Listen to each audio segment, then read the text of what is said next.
Good afternoon. I'm going to be presenting you with Miss Pineapple. She is a 65-year-old female admitted on September 5th for hyponatremia. She is a full code status patient. Her allergies include Tegapen, eggshell, aspirin, Daypro, erythromycin, and iodine. So she came into the ER complaining of being very lethargic, also having a generalized weakness, and being constipated, so she hadn't had a bowel movement in a few days. After the ER process with her, they revealed a serum sodium level of 117.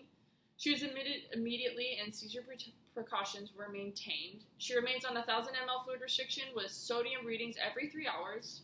The doctor did come in earlier today to talk about possible discharge, as her sodium level readings did titrate up to 127 as of this morning. This is more of a baseline for her. She does run a chronically lower level, so he does feel a little more comfortable having her leave with this level, but we're just waiting for him to follow up on discharge. The plan for her is to continue with the 1,000 ml fluid restriction, and also we're giving her sodium chloride tablets 3 times a day. We're also going to continue having the sodium lab checks every 3 hours, as well as neuro checks every 4 hours. Neuro-wise, she is ANO times 3 with no current distress at the time. She has no headaches, no tremors, no nausea and vomiting as well. Her pupils are equal and reactive to light and accommodation.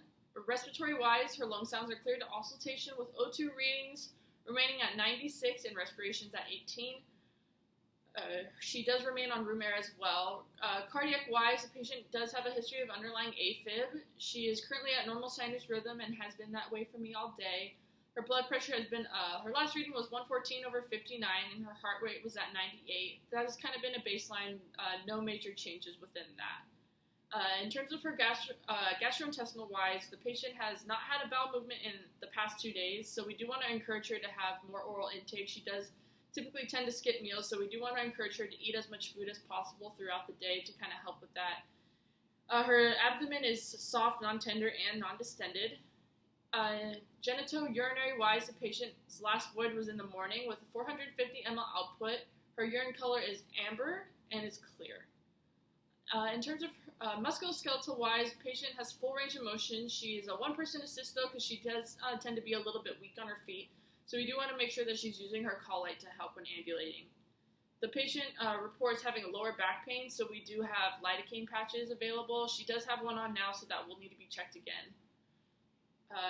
Heme and lab-wise, the patient has a history of chronic anemia, so her hematocrit reading this morning was at 30.6 and hemoglobin was at 10.5.